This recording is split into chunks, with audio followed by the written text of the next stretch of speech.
हे गुरुदेव, राधा कुंड की कथा सुनना चाहते हैं। हे अनिरुद्ध नंदन बद्रीनाथ, सुनो। महर्षि शांडिल्य ने कहा, सुनाइए क्या है। इतना कह करके उठ करके महर्षि ने राधा कुंड का आचमन किया। राधा राधा राधा राधा राधा नाम का उच्चारण किया।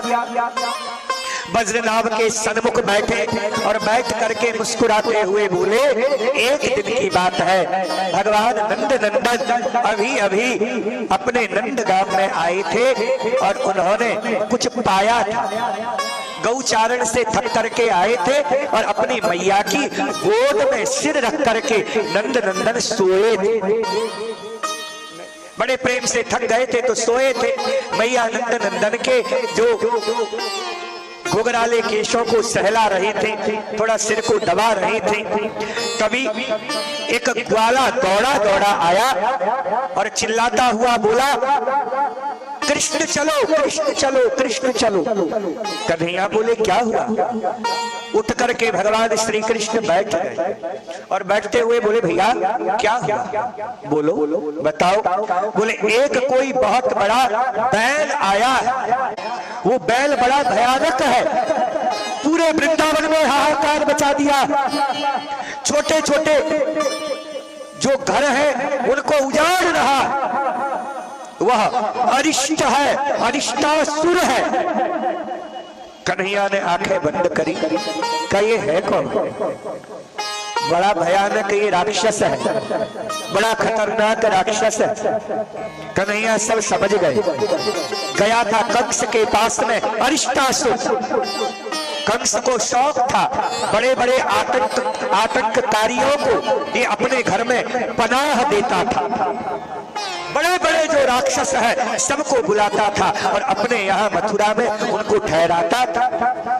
अरिष्टासुर आया, कंस ने देखा, आओ कौन हो। बोले, मैं अरिष्ट हूं और तुम जिसका चाहो उसका अनिष्ट कर सकता।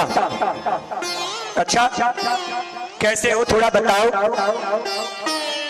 कोई कुछ कर नहीं पाया मेरे शत्रु का, तो पूतना गई, शक्तासुर गया, तृणावर्त गया, नहीं अघासुर गया, कागासुर गया, कुछ नहीं हो सका। भैया तुम आए हो, तुम भी कुछ दिखा दो। नहीं, उसने कहा, बोले क्या देखना चाहते हो। और देखते ही देखते उसने एक बैल का रूप धारण किया, वृषभ का, महाभयानक वृषभ। उसके बड़े बड़े नथुने और उसमें से जब उसने सांस छोड़ी तो सांस छोड़ते ही महाराज पृथ्वी में उसकी सांस गई तो गड्ढा हो। इतना भयानक था।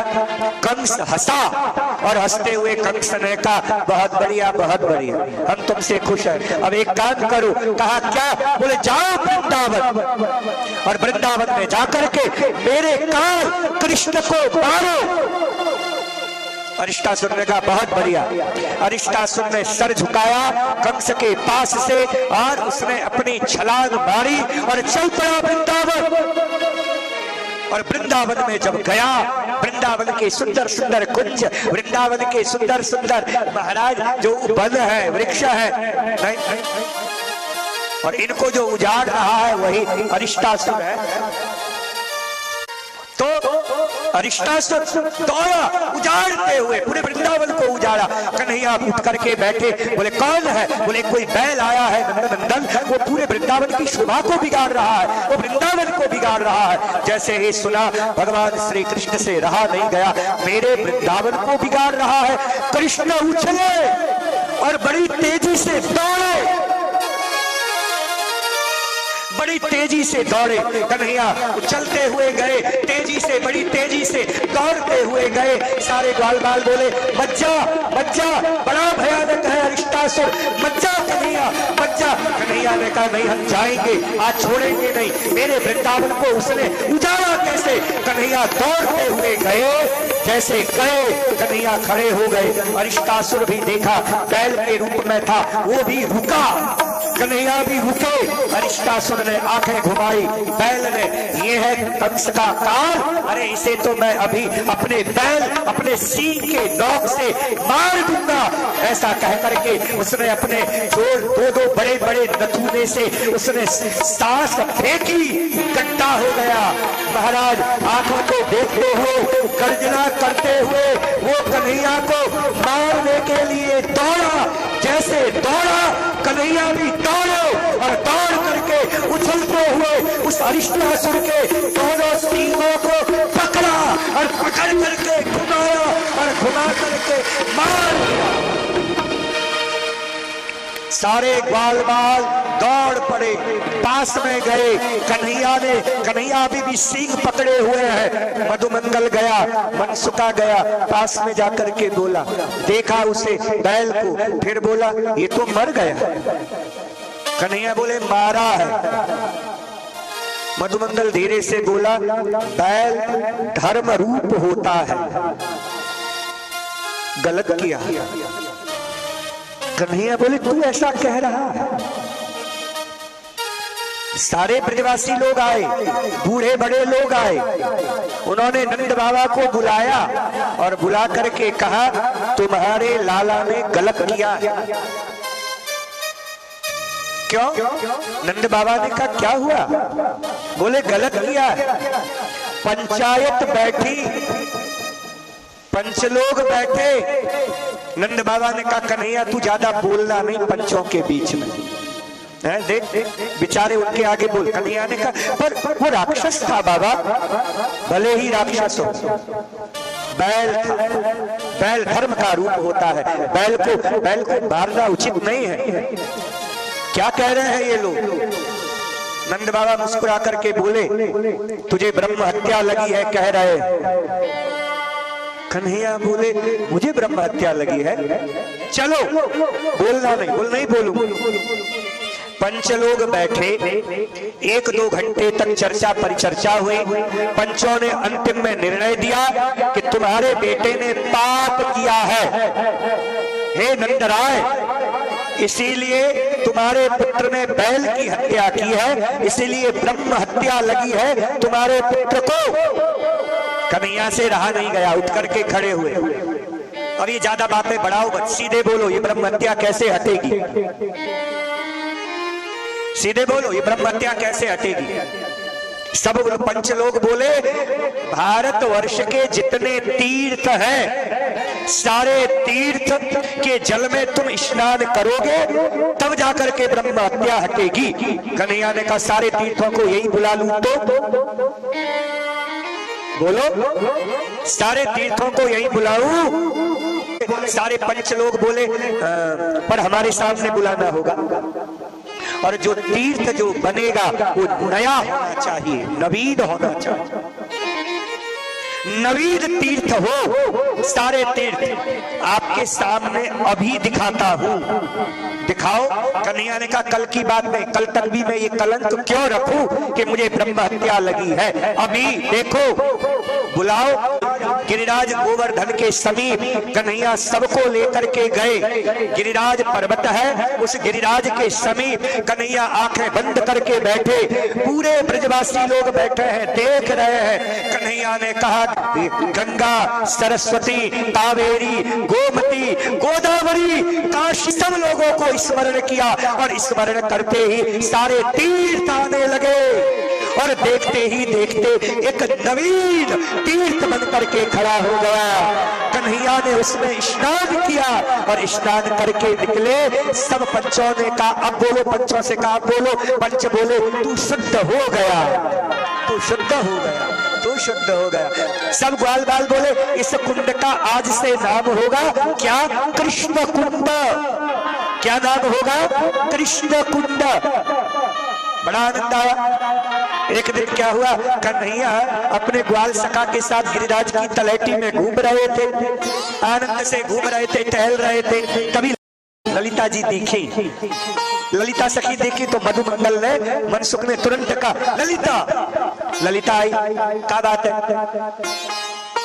देख लो हमारे सखा को कुंड है तुम्हारी स्वामिनी जी को कोई कुंड ही ना है। ललिता जी बोली तेरो सखा पाप करे तो कुंड है, हमारी किशोरी जी पाप ही ना करे तो काहे को कुंड बने।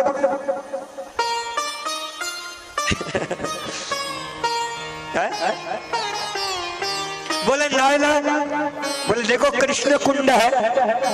ललिता ने जब ज्यादा सुनो तो ललिता सखी ते रहो नहीं गयो। ललिता ने श्याम सुंदर ते कही श्याम सुंदर अपने सखान के साथ यहाँ आओ, बुलायो। और बुलावे के बाद में सवेरे की बेला ही बुलाए के ललिता सखी ने कही देखो एक पंडित जी आए सवेरे की बेला, ब्राह्मण ब्रजवासी ब्राह्मण आए, वो कृष्ण कुंड में आए।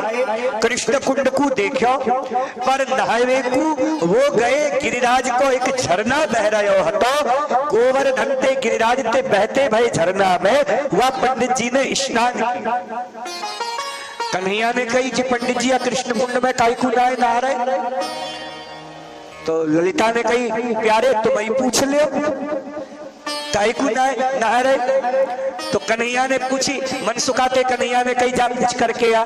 तो मधुमंगल गया और जाके कही हमारे लाला को जो कुंड है या में काई को नहा रहे हो पंडित जी, तो वह झरने में जाके नहा रहे हो। तो ब्राह्मण ने कही या में कन्हैया के ब्रह्म हत्या को पाप है। ललिता हस्ती भई गई और श्री किशोरी जी ते कही कि हे प्यारी जू हस्ते भाई कही अरे लाडली जू ऐसी ऐसी लीला भाई। तो बोले कहा भयो, बोले एक पंडित कोई ना नहारो कृष्ण कुंड में, सब कह रहे हो हमें तो पाप है कन्हैया को कोई नहाने वालों नहीं है। लेकिन ये बात सुन करके किशोरी जी हंसी नहीं, किशोरी जी के नेत्र से अश्रु बहने लगे।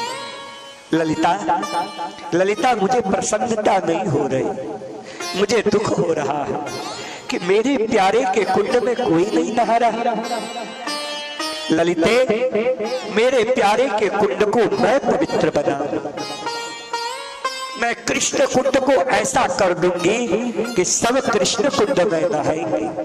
कैसे?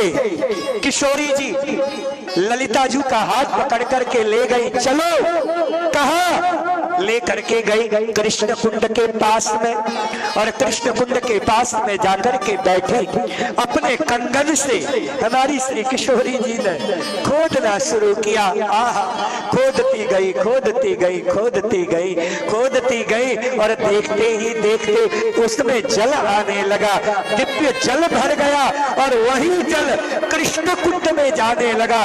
तो कृष्ण कुंड का जल पवित्र हो गया, पावन हो गया और इस कुंड का नाम सभी सखियों ने मिलकर के रखा। बोलो राधा कुंड की, राधा कुंड का निर्माण हुआ। सब बड़े आनंदित है। अब तो कन्हैया के कृष्ण कुंड में भी सब नहाने लगे और श्री राधा कुंड में हे वज्रनाभ जो इस राधा कुंड में स्नान करता है। और एक दिन है विशेष दिन जिसे कहते हैं आहोई अष्टमी।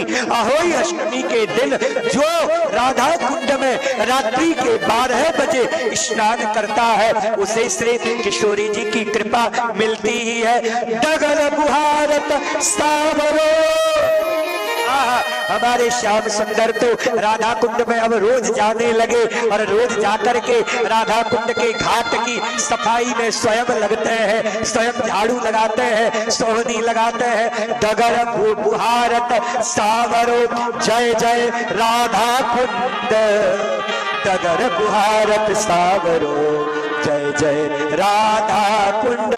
ये प्रेम है, ये प्रेम का सरोवर है। नहीं, ये जो गंगा है ये तो पतित को पावन करती है, लेकिन हमारा राधा कुंड पतित पावन श्री कृष्ण को भी पावन कर देती है।